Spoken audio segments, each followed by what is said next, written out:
Back in the first episode of this series, I talked about how we can often just absorb ideas unconsciously by osmosis, through culture, through TV, through social media, and that can lead to us absorbing ideas that simply aren't true.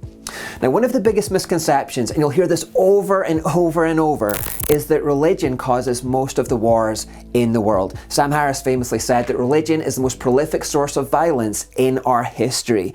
Actually, many years ago, we went out onto the streets to do some street interviews on this topic, and we asked people, what do you think is the leading cause of violence in the world?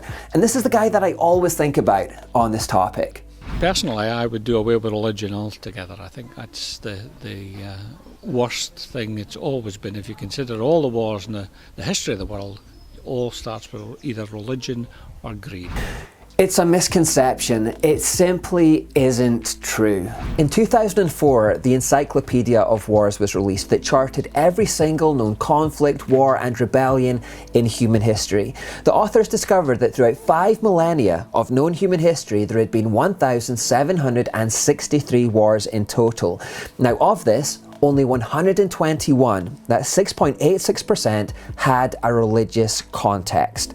Said another way, if religion had never existed, over 93% of the wars in human history would still have been fought. Furthermore, it has to be noted that Islam accounts for over half of the religious wars. More wars have been waged in the name of Islam than all the other religions put together. 66 Islamic wars and 55 wars involving the other religions combined. Now, why is Islam so violent compared to the rest? We'll save that for another video. But if you take Islam out of the equation then, that would mean that only 3.1% of the world's conflicts have had a religious context. It's clear to see that religion is not the root of all the violence in the world as people think. It's also worth mentioning that in 2012, the 5-volume Encyclopedia of War was released, edited by Gordon Martell. That encyclopedia came out with roughly the same figures. It discovered that only 6% of wars in history had a religious context. There have also been books and reports from secular organizations over the years debunking this myth.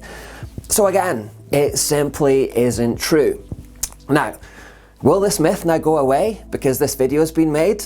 No, probably not, because it doesn't matter how many times it gets debunked, this just keeps coming back again. People just keep repeating this as though it's true. Religion causes all the wars, religion causes all the wars.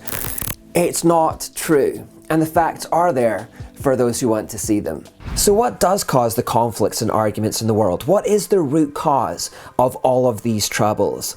Well, the Bible makes it clear that the core problem, when you really get down to it, is our own sinful natures. Jesus said, "For from within, out of a person's heart, come evil thoughts, sexual immorality, theft, murder, adultery, greed, wickedness, deceit, lustful desires, envy, slander, pride, and foolishness. All these vile things come from within. They are what defile you."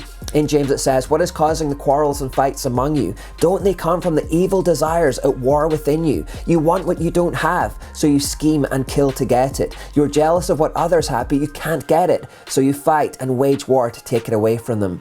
You see this truth evidenced, in fact, right from birth. You see toddlers stealing each other's toys, being jealous of what the other kid has, fighting with each other to get the upper hand and to take what the other kid has. Parents don't need to teach kids this because it comes naturally. Instead, parents have to teach kids to try to conquer their selfishness and to share and to be generous and kind. But nevertheless, that selfish desire is still there within us. And arguments and wars and conflicts in adulthood are, generally speaking, just an escalated version of that sinful nature evidenced since our birth. People being self-serving, jealous, greedy, corrupt, and domineering.